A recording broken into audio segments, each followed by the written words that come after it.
ओम नमः शिवाय। जय श्री कृष्णा।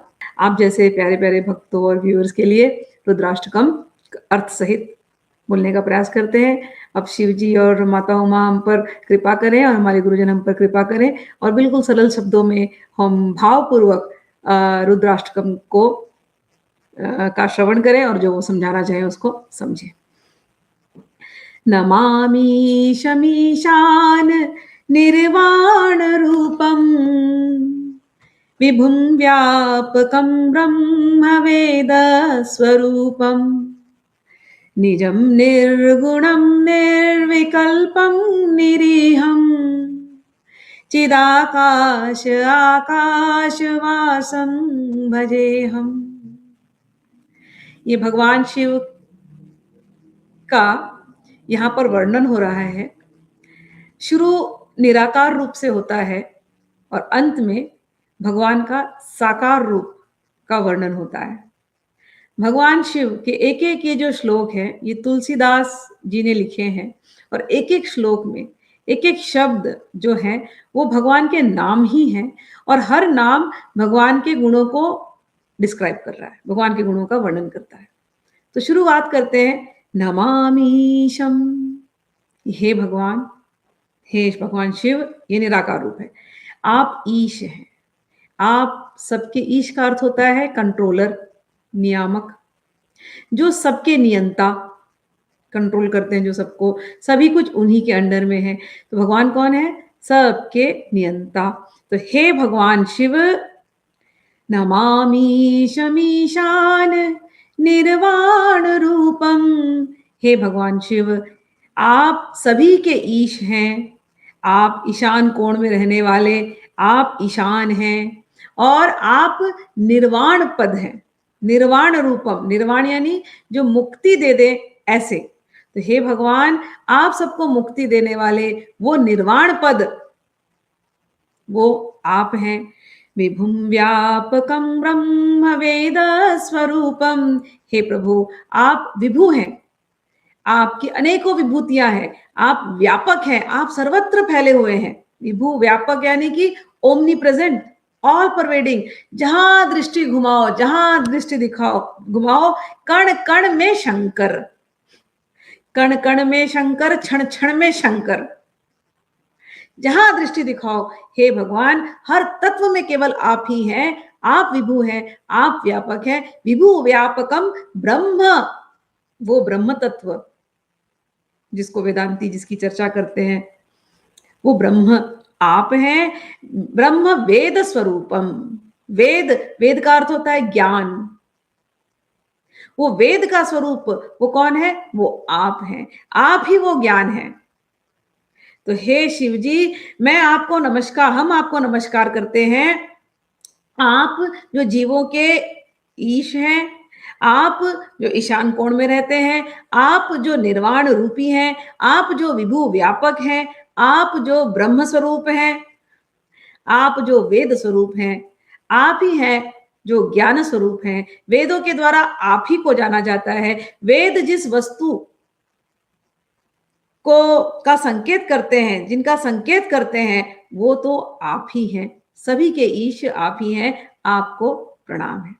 निजम निर्गुणम निर्विकल्पम निरीहम चिदाकाश का आकाशवासम भजेहम। हे भगवान शिव, आप निजम, आप निर्गुणम हैं। आप अपने स्वरूप में रहने वाले हैं। आप सभी में है, हर तत्व में आप ही का, मैंने कहा कण कण में शंकर। लेकिन हे भगवान, आप सब में हैं, लेकिन आप अपने निज स्वरूप में भी रहने वाले हैं। ये भगवान का निराकार स्वरूप का वर्णन हो रहा है। आप अपने स्वयं के स्वरूप में भी हैं और आप बाकी सब में भी हैं।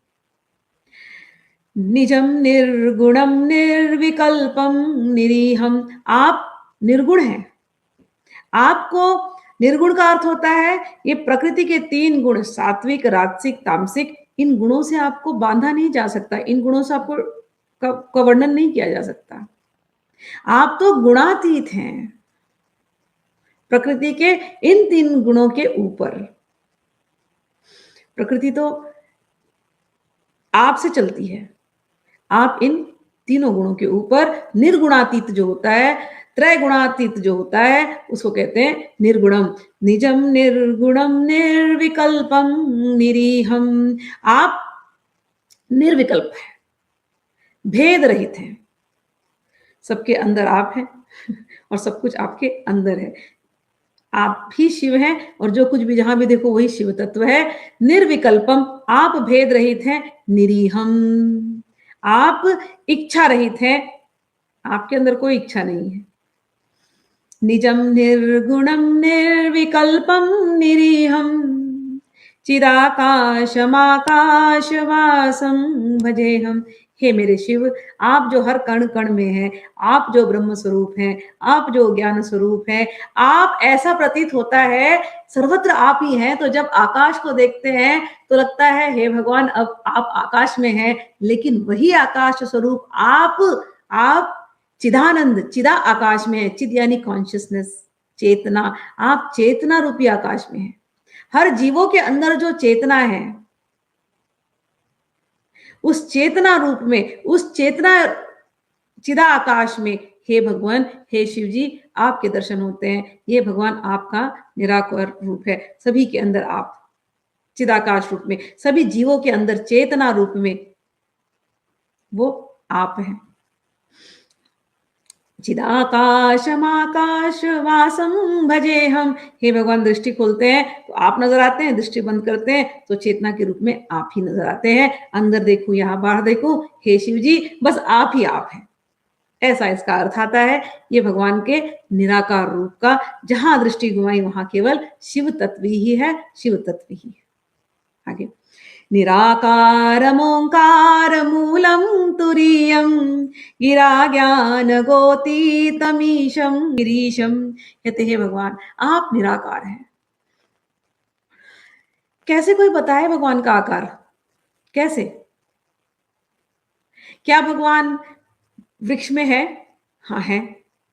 क्या भगवान नदी में है? हाँ है। क्या भगवान समुद्र में है? हाँ है। क्या भगवान आकाश में है? हाँ है। क्या भगवान वायु में है? हाँ है। क्या भगवान धरती में है? हाँ है। वायु का कोई आकार है क्या? आकाश का कोई आकार है क्या? अच्छा, वृक्षों का कितने प्रकार के वृक्ष हैं? कौन से आकार में आप डालोगे शिव जी को? अच्छा, क्या जलचर जीवों में भगवान है? शिव जी है ना? तो कौन से आकार में बांधोगे भगवान को आप? मछली जैसे दिखते हैं, मछली में है, शार्क में है, मगर में है। तो कौन से आकार से आप भगवान को बोलोगे? अच्छा, प्राणी मात्र में है ना? तो भगवान का आकार क्या है? किस एक आकार से आप उनको बांधोगे? तो जब ऐसा हो जाता है कि अरे यार, जहां देखो हर रूप में तो वही दिखाई दे रहे हैं, चाहे वो चेतन तत्व हो, चाहे अचेतन प्रकृति हो, चाहे वो चेतन जीव या अचेतन प्रकृति, या इन दोनों का आश्रय ब्रह्म स्वरूप, सब जगह तो भगवान शिव दिखाई दे रहे हैं। किसी एक आकार में जिसको बांधा नहीं जा सकता, किसी एक आकार से जिसको डिस्क्राइब नहीं किया जा सकता, उसे कहते हैं निराकार। हे भगवान, आप निराकार हैं, आप ओमकार रूप है, आप नाद स्वरूप हैं। जब ये सृष्टि बनी, उसके पहले ये सृष्टि नाद से प्रकट हुई, वो नाद स्वरूप आप है। ओंकार मूलम तुरीयम। हे भगवान, इस सृष्टि के मूल में आप हैं। जो कुछ भी है वो आप ही से जन्मा, आप ही वो मूल तत्व हैं और आप तुरीय हैं। 4 अवस्था हमारी होती है। सोने की अवस्था सुषुप्ति, स्वप्नावस्था ड्रीमिंग स्टेट, और एक जागृत अवस्था अवेकेन स्टेट। सुषुप्ति, स्वप्न और जागृति। इसके अलावा भी एक अवस्था होती है, उसको कहते हैं तुरीय अवस्था। वो होती है समाधि की अवस्था। स्वप्न में जब हम सोते हैं अपने शरीर को भूल जाते हैं, लेकिन स्वप्न में हम अपने शरीर को देखते हैं। कई बार भले हम सोए हैं, शरीर सोया हुआ है, लेकिन स्वप्न दिखा रहा है हमको, तो हमको हमारा आभास होता है। तो स्वप्न में भी हम अपने को आभास करते हैं, निद्रा में भी हम अपने आप को भले लगता है कि भूल गए, लेकिन आभास होता है। जागृत में तो हमको अपना कॉन्शियसनेस होता ही है, हमें तो मालूम ही है। लेकिन इसके अलावा जब हम ध्यान करने जाते हैं, ध्यान की जब हाईएस्ट स्टेज पे जब पहुँचते हैं, जिसको कहते हैं समाधि अवस्था, उस समय हम देह को भूल जाते हैं और हमारा सबकॉन्शियस माइंड इतना व्यापक हो जाता है, शिव तत्व जैसा हो जाता है, शिव तत्वमय हो जाता है, शिवमय हो जाता है। उस अवस्था को कहते हैं तुरीय। कहते हैं हे भगवान, वो तुरीय अवस्था कौन है? वो आप हैं। निराकार ओंकार मूलम तुरीयम। ओंकार वो नाद है, वो नाद को सुनते सुनते जो योगी जन जो आपके साथ एकत्व की भावना करने लगते हैं, उस एकत्व को वो अनुभव करने लगते हैं, जिस स्थिति को तुरिया कहते हैं, हे भगवान वो तुरीय भी हो, आप ही हो, और ओंकार का मूल वो भी भगवान आप ही हो। निराकारमोङ्कार मूलं तुरीयं गिरा ज्ञान गोतीतमीशं गिरीशम। कहते हैं भगवान गिरा ज्ञान गोती, अरे वाणी से भी हम आपके बारे में बोल नहीं सकते कुछ, ना हमारी इंद्रियां आपका वर्णन कर सकती हैं। कैसे वर्णन करें? आप तो गिरीश जैसे हैं, आप तो गिरीश हैं, आप तो गिरी यानी माउंटेन, माउंटेन में रहने वाले, हिमालय में रहने वाले, कैलाश में रहने वाले। कि अभी जितने श्लोक चल रहे हैं, हम समझाने की कोशिश कर रहे हैं, हम तुरीय अवस्था बोल रहे हैं, हम ओंकार मूल बोल रहे हैं, हम निराकार बोल रहे हैं, लेकिन हमारे पास शब्द नहीं है उसको समझाने के लिए, क्योंकि ये तो शब्दों के विषय नहीं है, ये तो अनुभव का विषय है। तो इसलिए कहते हैं तुलसीदास जी, गिरा ज्ञान गोतितम, हे भगवान वाणी से और इंद्रियों से हम आपका वर्णन नहीं कर सकते। क्यों? आप तो गिरीशम हो, आप तो गिरीश हो, आप तो हिमालय में रहने वाले हो, कैलाश में रहने वाले हो। जैसा हिमालय है, जैसा कैलाश पर्वत है, क्या कभी कोई कैलाश पर्वत की चौड़ाई माप सकता है? माप सकते हो आप कैलाश पर्वत की चौड़ाई? नहीं माप सकते। अच्छा, उसका हाइट क्या बताओगे आप? उसमें कई पर्वत है, कोई छोटे पर्वत, कोई बड़े पर्वत, कोई बड़े-बड़े ऊंचे पर्वत, आप बता सकते हो? वो कहां तक फैला है, उसका डेप्थ कहां तक है, कोई बता सकता है? तो जैसा ये कैलाश पर्वत, जैसा ये हिमालय, जैसे जैसे पर्वत सर्वत्र फैले हुए हैं और जैसे ये बलशाली हैं, जैसे कोई पर्वत की गहराई को नहीं नाप सकता, उसकी ऊंचाई को नहीं नाप सकता, उसके चौड़ाई को नहीं नाप सकता, जैसे कोई पर्वत को पूरी तरह से डिस्क्राइब नहीं कर सकता, पर्वत के रंग बता सकते हो क्या आप? कभी हिमालय में अगर बर्फ है तो उसका अलग रंग है, कभी बर्फ नहीं है तो अलग रंग है। सूर्य किस प्रकार से घूमता है उसका अलग रंग है। तो जिसका कोई रंग ही नहीं है, जिसको डिस्क्राइब ही नहीं कर सकते, हिमालय में 5-5 मिनट में वेदर चेंज होता है तो हिमालय का सब कुछ बदल जाता है। तो नए हर 5 मिनट में हिमालय एक नया रूप लेकर के सामने आता है। तो हे भगवान, ऐसे हिमालय के तो आप मालिक हो, ऐसे हिमालय यानी ऐसे कैलाश, ऐसे गिरी के, ऐसे पर्वत के तो आप मालिक हो। तो जैसा ये पर्वत है, जैसे इसके बारे में कोई महिमा नहीं गा सकता, ऐसे हे भगवान आप, आपकी महिमा कोई कैसे गाए? कोई शब्द नहीं है हमारे पास, हमारी इंद्रियां आपको नहीं देख सकती। एक अच्छा, आप हिमालय कभी जाओगे, पर्वत को देखोगे, तो जितना विजन है उतना ही देख सकोगे ना? तो क्या उतना ही है वो पर्वत? नहीं, वो पर्वत उसके पीछे भी है। ठीक है ना? तो भगवान भी ऐसे ही हैं। हम मंदिर में जाते हैं, एक मूर्ति देखते हैं, उतना ही है क्या भगवान? नहीं, भगवान उसके, भगवान तो हर जगह है, भगवान उसके बियॉन्ड भी है। कोई भगवान को नाप नहीं सकता। तो कहते हैं हे भगवान, गिरा ज्ञान गोतीतम ईशम गिरीशम, हे प्रभु हम आपका वर्णन नहीं कर सकते, हम आपके बारे में बता नहीं सकते, आप तो गिरीश हैं, आप तो गिरी में रहने वाले आप गिरीश हैं। करालम महाकाल कालम कृपालम गुणागार संसार पारम न तो हम। हे भगवान आप करालम हो। करालम यानी विशाल काय, बिग, एनॉर्मस। कोई शब्द नहीं है, अब कैसे एक्सप्लेन किया जाए बताइए, मैं खुद शब्द ढूंढ रही हूं। आप विशाल काय हो, करालम, महाकाल हो, कालों के काल हो, महाकाल कालम, लेकिन आप बड़े कृपालु हो, कृपालम। काल, काल से अर्थ होता है कि जैसे किसी का मृत्यु आने वाला होता है ना, तो उसके ऊपर हम कहते हैं काल मंडरा रहा है। तो काल से कई बार अर्थ होता है कि समय आ गया, टाइम हो गया, काल, काल, ठीक है ना। भगवान का एक रोल है कि मृत्यु के बाद जीवात्माओं को देखना, उनको मुक्ति देना, वो भगवान का एक रोल है। काशी में लोग प्राण छोड़ते हैं, भगवान तारक मंत्र दे करके उनको मुक्ति दिलाते हैं, तो भगवान का एक रोल है, भगवान ने ये रोल अपने ले लिया है। तो कहते हैं यहाँ पर आप कैसे हैं, आप महाकाल हैं, आप काल के भी काल हैं। जो आपके भक्त होते हैं उनके सामने काल की दाल नहीं गलती। क्यों? क्योंकि आप तो महाकाल हैं। आपके जो भक्त होते हैं, देखो मृत्यु आती है तो मृत्यु के समय पे बड़ा डर लगता है, लेकिन आपके भक्तों को डर नहीं लगता। क्यों नहीं लगता? एग्जाम्पल देते हैं। जैसे एक बिल्ली, बिल्ली के सामने चूहा ला दिया जाए, जो बिल्ली ने चूहे को देखा तो बिल्ली तो सीधा अटैक करने जाएगी। अब चूहा भाग रहा है डर के मारे, हाय बिल्ली आ गई, बिल्ली खा जाएगी। बिल्ली के दांत ऐसे दो सम निकले हुए, वो बिल्ली के दांत को जब जब वो चूहे देखता है थर थर थर थर कांपता है कि अब तो मुझे खा जाएगी, ये बिल्ली के दांत, मेरा काल आ गया, आज तो मैं गया।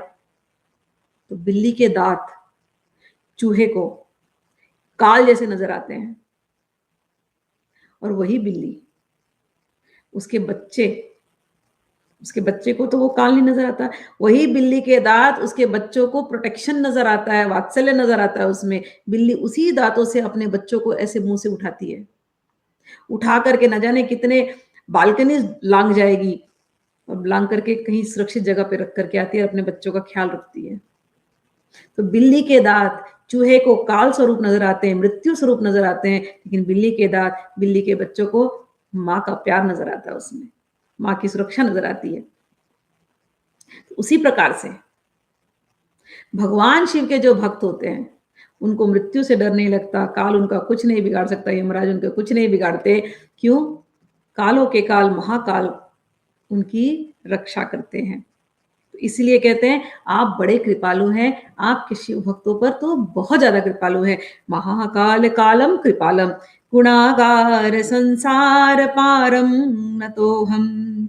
हे भगवान, आप तो गुण के आगार हो। पहले कहा निर्गुण, ठीक है ना, पहले वाले श्लोक में कहा था आप निर्गुण हो।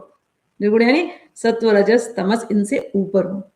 लेकिन अब कहते हैं हे भगवान, आप गुण के आगार हो, गुण ही गुण है आपके अंदर। जैसे कि आप कृपालु हो, अपने भक्तों पर ऐसी कृपा करते हो, तो आप इतने कृपालु हो, आपके अंदर इतने गुण हैं कि हम उसका वर्णन नहीं कर सकते। इस प्रकार से आप तो गुण के आगार हो, संसार पारम, संसार से परे हो। हे भगवान, आपके सामने हम नतमस्तक होते हैं।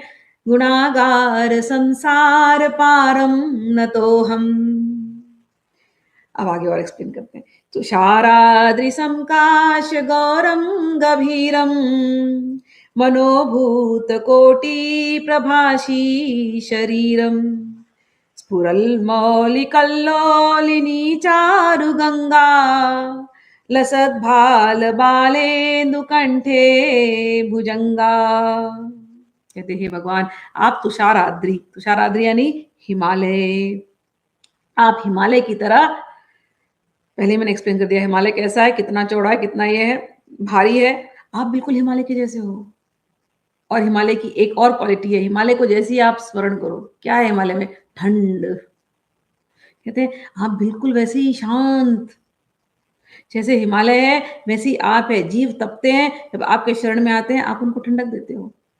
हे भगवान, आप तो हिमालय के जैसे हो, आप गंभीर हो, और मनोभूत भूत कोटि प्रभासी शरीरम, आपके शरीर से तो करोड़ों करोड़ों कामदेव की रश्मियां ऐसे निकल रही हैं, ऐसे आपके शरीर से इतनी सुंदर रश्मियां निकल रही हैं। तो ध्यान करते हैं, जब हम तो हिमालय है, हिमालय के सामने भगवान शिव बैठे हैं, जैसे हिमालय शांत है, ठंड है, ऐसे ही भगवान शिव ठंड है, शांत है, और भगवान शिव के अंदर से कोटि कोटि रोशनी निकल रही है, कामदेव कोटि कोटि इनके सामने परास्त हो जाए ऐसी।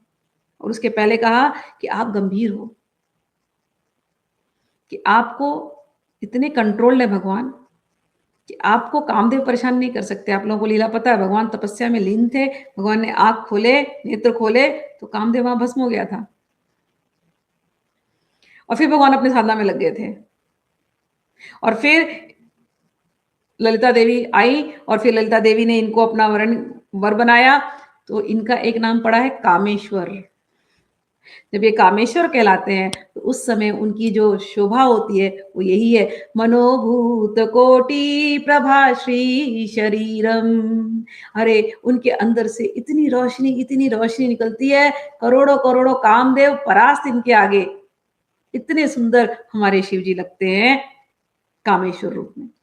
स्फुरन्मौलिकल्लोलिनी चारुगंगा लसद्भाल बालेन्दु कंठे भुजंगा। इतना सुंदर स्वरूप है, कहते हैं हे शिव जी, आपके कंठ में भुजंग है।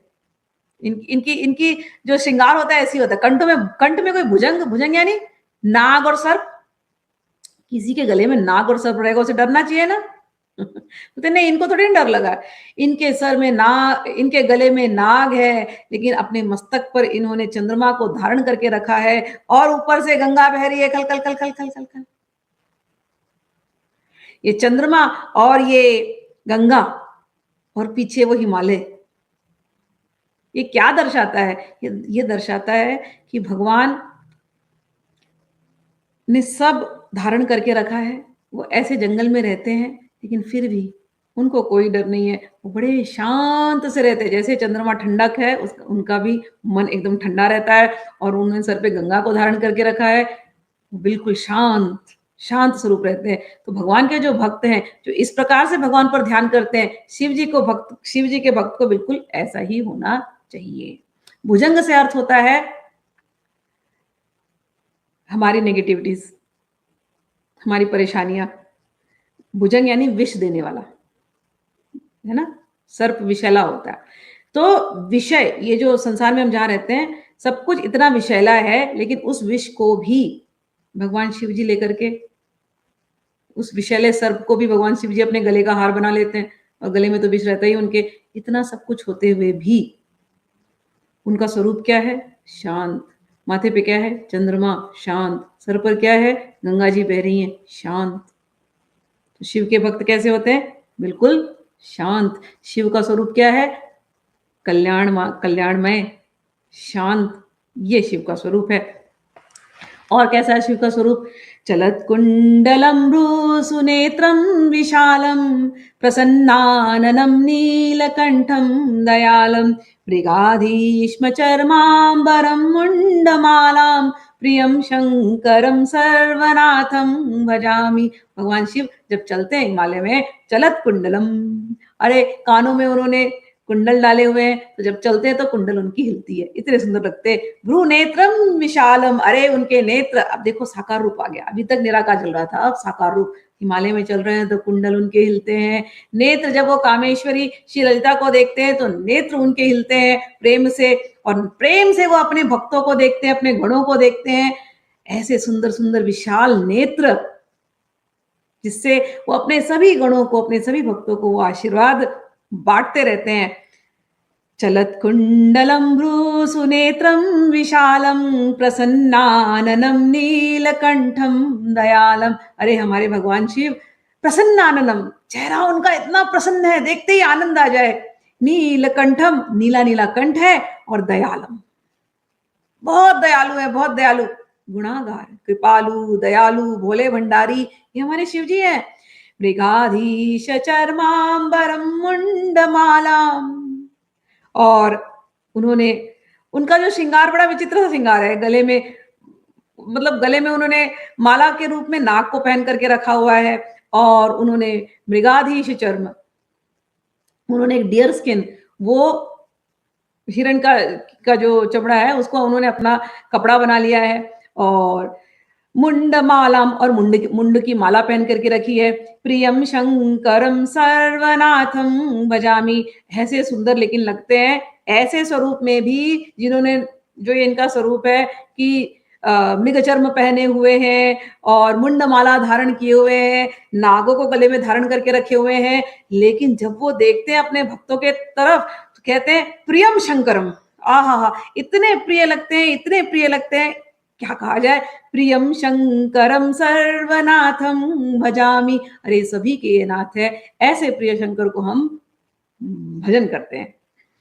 प्रचंडम प्रकृष्टम प्रगल्भम परेशम अखंडम अजम भानुकोटि प्रकाशम त्रयशूल निर्मूलनम शूलपाणिम भजे हम भवानी पतिम भावगम्यम।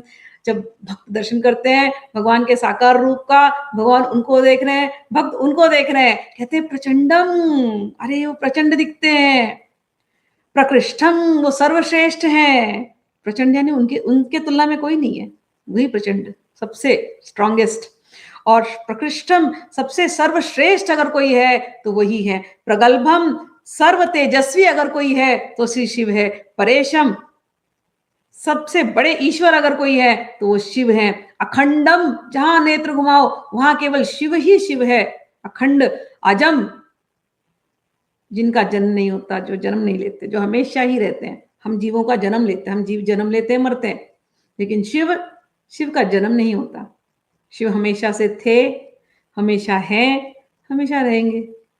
तो अजम भानुकोटि प्रकाशम, और जब शिव के दर्शन करते हैं तो करोड़ों करोड़ों सूर्यों का प्रकाश उनके अंग से निकल रहा है, ऐसा उनका वपु है, ऐसा उनका आकार है। त्रयशूल निर्मूलनम शूलपाणिम भजे हम भवानी पतिम भावगम्यम, कहते अरे ये तो भवानी पति है, हम इनका भाव्य से, भावना से हम इनकी पूजा करते हैं, इनका भजन करते हैं, ये भाव से ही ये प्रकट होते हैं। भक्त के अंदर यदि भाव है तो ये प्रकट होते हैं, और जब ये प्रकट होते हैं तो कैसे दिखते हैं, अरे जब प्रकट होते हैं तो ये प्रचंड रूप में प्रकट होते हैं, सर्वश्रेष्ठ दिखाई देते हैं, और ऐसे करोड़ों करोड़ों सूर्यों की आभा युक्त ऐसे इनका दर्शन होता है, और एक बार इनका दर्शन हो जाए तो कहते हैं त्रयशूल निर्मूलनम। जो भक्त, जो जीव 3 प्रकार के तापों से तप रहे हैं, क्या है 3 प्रकार के ताप?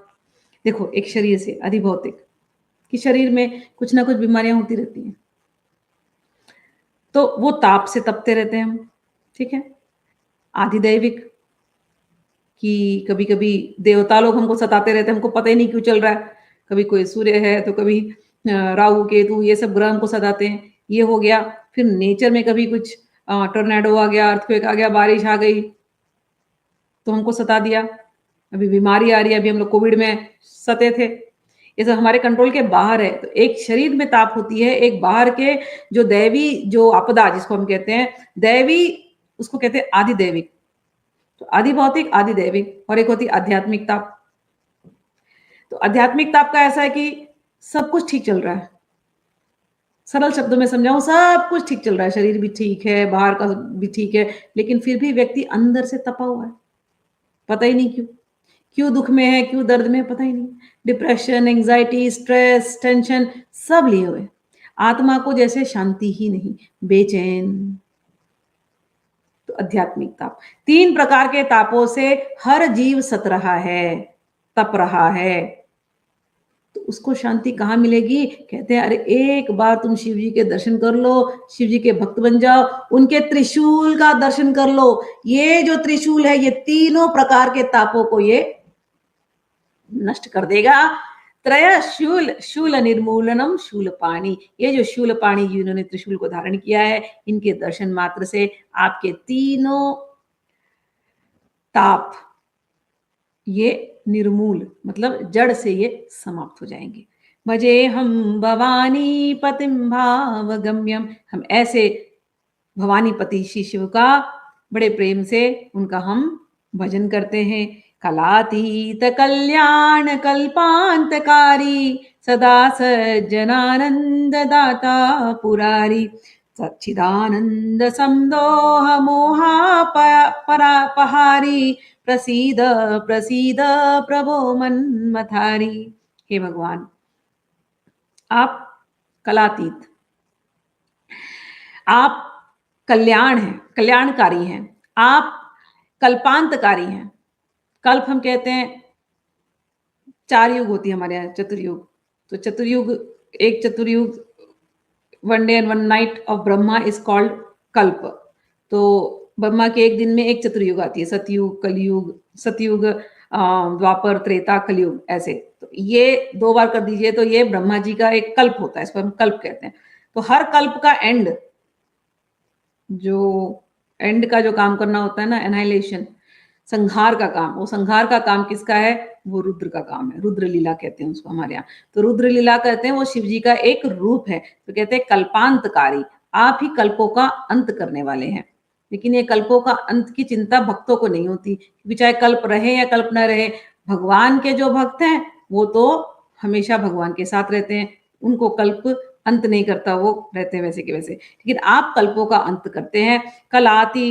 कलातीत कल्याण कल्पांतकारी, भले आप कल्पांतकारी हैं लेकिन आप कल्याणकारी भी हैं, अपने भक्तों का कल्याण करने वाले। सदा सज्जनानंद दाता पुरारी, आप जो सज्जन हैं, जो भक्त हैं, उनको आप हमेशा आनंद देने वाले हैं। आप कल्याणकारी हैं, आप आनंद देने वाले हैं, और आप सबसे बड़े दाता हैं, सब कुछ प्रदान करने वाले हैं। आप ही त्रिपुरारी हैं। त्रिपुर नाम का दैत्य का अंत करने वाले। लेकिन त्रिपुर नाम के जो दैत्य होते हैं, दैत्य यानी हमारे जीवन में जितनी नेगेटिविटीज है, बस उनको जो एंड कर दे। तो उन हमारे जीवन की नेगेटिविटी को, हमारे जीवन के जितनी कष्ट हैं जो असुर के रूप में हमें सताते हैं, उनको एंड करने वाले हे त्रिपुरारी, उनको समाप्त करने वाले हे त्रिपुरारी। सदा सज्जनानंद दाता पुरारी, हे भगवान आप सज्जनों को आनंद देने वाले हैं, उनकी सब इच्छा पूरी करने वाले हैं। चिदानंद समदोह मोहापहारी, प्रसीद प्रसीद प्रभो मन्मथारी, हे भगवान आप जो अच्छे लोग होते हैं, जो भक्त होते हैं, उनके चित्त में आनंद देने वाले चिदानंद। भक्तों का चित्त हमेशा आनंद में रहता है, निर्भय आनंद में रहते हो। तो चिदानंद रूप में भक्तों के चित्त में रहते हैं। और मोहापहारी, समदोह मोहापहारी कह रहे हैं कि जैसे हम लोग हैं, हमारा संसार में बड़ा मोह है वो मोह ही हमारे दुख का कारण बनता है। जिससे भी हमने मोह लगाया, अगर उनसे उनसे हमको वो चीज़ नहीं मिली जिस बात का हमने मोह लगाया है, कोई हमारे साथ अच्छा बिहेव करता है, हमें उनसे राग हो जाता है। कोई हमारे साथ बुरा बिहेव करता है, हमें उनसे द्वेष हो जाता है। कोई भी वस्तु हमें अच्छी लगती है तो उससे राग हो गया, फिर हमें वो चाहिए, फिर हमें उससे मोह हो गया। अब वो वस्तु चली गई, हमें बड़ा दुख होता है। तो हमारे सुख और दुख, राग और द्वेष का कारण ही हमारा मोह है। भगवान क्या कहते हैं, भगवान क्या करते हैं? जब भगवान के हम भक्त हो जाते हैं, भगवान इस मोह को समाप्त कर देते हैं। भगवान अपना सारा मोह, हमारा सारा राग, सारा मोह अपनी तरफ खींच लेते हैं और हमको अपने आप से जोड़ लेते हैं। और एक बार हमको अपने आप से जोड़ लिया भगवान ने, तो हम इस जन्म मृत्यु के साइकिल से, हमारा जो जो कष्ट है ना, वो खत्म हो जाता है। हमने संसार में आए, हमने मोह किया, राग किया, द्वेष किया, इसीलिए हमको बार बार जन्म लेना पड़ता है, बार बार मृत्यु होती है हमारी। और जन्म और मृत्यु ही हमारे कष्ट का कारण है। जन्म लेते ही नहीं तो कष्ट होते ही नहीं। अब जन्म ले लिया तो कष्ट भोगना पड़ रहा है। अब कष्ट भोगना पड़ता है, तब लगता है कष्टों से मुक्ति कैसे मिले। तो कष्टों से मुक्ति कौन देगा? कहते हैं आप शिव जी को पकड़ लो। ये शिव जी बड़े दाता हैं, ये बड़े कल्याणकारी हैं। जब तुम्हारा अंत होगा, ये तुम्हें प्यार से ले जाएंगे। ये कल्पांतकारी हैं। तुम एक बार इनके भक्त बन गए तो तुम्हें कोई चिंता करने की जरूरत नहीं है। तुम्हारा जो मोह है, जो तुम्हारे दुख का कारण है, वो कहते हैं मोहापहारी, वो मोह को ही मिटा देंगे। प्रसीद प्रसीद प्रभो मन्मथारी, हे शिव जी, प्रसीद प्रसीद यानी हे शिव जी, आप हम पर कृपा करें, आप हम पर कृपा करें। हे मन्मथारी, कामदेव को जिसने समाप्त किया था, ये कामदेव ही है जो हमें बार बार काम, क्रोध, लोभ के रूप में हमारे सामने आता है। तो हे भगवान, आपने कामदेव को नष्ट किया। हे प्रभु, हमारे जीवन में भी ऐसे न जाने कितने दोष हैं, उनको आप नष्ट कीजिए, कृपा करिए। प्रसीद प्रसीद, कृपा करिए, कृपा करिए, कृपा करिए। हे भगवान, हम पर हमेशा कृपा करिए। न यावद उमानाथ पादारविन्दं भजन्ति ह लोके परे वानराणां न तावत् सुखं शान्ति संतापनाशं प्रसीद प्रभो सर्वभूतादिवासम। बहुत सुंदर यहाँ पर कह रहे हैं, यहाँ पर एक नाम लिया उमानाथ। देखो निराकार से शुरू किया था, अब हम लोग साकार में आ रहे हैं। न यावद उमानाथ पादारविंदम, जब तक उमानाथ के चरण कमल को लोक में नर भजते नहीं है। अब यहाँ पर उमानाथ नाम लेने का अर्थ है, केवल बोल सकते थे जब तक शिव जी के पद को चरण कमल को नहीं भजा, नहीं, यहाँ मतलब पर्पसली लिया है उमानाथ। उमानाथ यानी उमा यानी माता, माता पार्वती। कहते हैं जब तक पार्वती माँ के जो नाथ हैं उनके चरण कमल में जब तक हम नहीं जाते तब तक ना तावत सुखम शांति संताप नाशम, तब तक हमें सुख नहीं मिल सकता, तब तक हमें शांति नहीं मिल सकती, ना हमारे संताप का नाश हो सकता है। तो यहाँ पर दो लोगों को स्मरण की बात करी, एक माता पार्वती की और उनके साथ साथ शिव जी की। माता पार्वती की क्यों करी? तो इसलिए कि भगवान तो ध्यान में लगे रहते हैं, आंख बंद करके लगे अपने ध्यान में। अब माता पार्वती को, अब तुम यहाँ से प्रार्थना करो, रुद्राष्टकम रोज गा रहे हो, अब माता पार्वती सुन रही है। माता पार्वती तो आंख नहीं बंद कर सकती, वो तो एक्टिव है, वो तो अपने सारे भक्तों को देखती है और देखती है अरे ये परेशान है, ये बच्चा, ये मेरा भक्त परेशान है।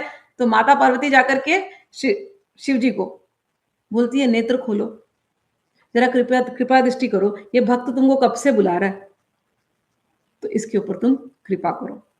तो इसीलिए जब हम भगवान की भक्ति करें ना शिव जी की, तो माता को भी पकड़े रहना, क्योंकि माता बड़ी दयालु है। माता का हृदय अगर पिघल गया तो शिव जी वहां खड़े हो जाते हैं। तो इसीलिए यहाँ पर एक आ गया, न यावदुमानाथ पादारविंदम भजन्ति लोके भजन्ति हलोके परे वानराणाम। जब तक उमानाथ के चरण कमलों की पूजा नहीं करते तब तक सुख शांति और हमारे जीवन का संताप का नाश नहीं होता। इसलिए हे भगवान प्रसीद प्रभो सर्वभूतादिवासम, हे प्रभु आप हम पर कृपा करें, आप हम पर प्रसन्न होइए। और कैसे प्रभु? कहते सर्वभूतादिवासम, जो सभी भूतों के अंदर रहते हैं। सभी भूत यानी भूत नहीं, सभी यानी सभी जीवों के अंदर रहते हैं। देखो निराकार से शुरू हुआ, आप ब्रह्म हैं, आप ज्ञान हैं, आप निराकार रूप हैं, निर्गुण है। फिर वहां से शुरू होते होते आप हिमालय में रहने वाले हैं, आप जटाजूटधारी हैं, आप अमृत चर्म धारण करने वाले हैं, आप भुजंग धारण करने वाले हैं, आप भवानीपति हैं, साकार रूप में आ गए। भवानीपति के बाद आप उमापति हैं, आप मेरे माता पिता हैं, वहां तक आ गए। वहां तक आने के बाद बोलते हैं आप सर्वभूत आदिवासन, आप सभी जीवों के अंदर रहने वाले हैं। तो भगवान कहीं दूर नहीं है। कहाँ है भगवान? ऐसे लग रहा था अभी तक हिमालय में, अभी तक बोल रहे थे हिमालय में, ऐसे लग रहा था। लेकिन जब ये कह दिया सर्वभूत आदिवासम, अरे भगवान तो सबके हृदय में है, कहीं दूर जाने की जरूरत नहीं। आंख बंद करो, हृदय में शिव जी को याद करो, ऐसे वाले शिव जी को, और बस उनको रुद्राष्टकम प्यार से सुनाओ, शिव जी प्रकट हो जाएंगे। प्रसीद प्रभो सर्वभूतादिवासम। आगे कहते हैं फिर भी आप कहोगे अरे हमसे तो होगा नहीं, क्या पता प्रकट होंगे कि नहीं होंगे, है डाउट होता है ना मन के अंदर। तो यहाँ कहते हैं तुलसीदास जी, न जानामि योगम जपम नैव पूजाम न तो हम सदा सर्वदा शंभुतुभ्यम। हे भगवान, हे शिव जी, आप सभी जीवों के अंदर हैं, सभी के हृदय में है, मेरे भी हृदय में है।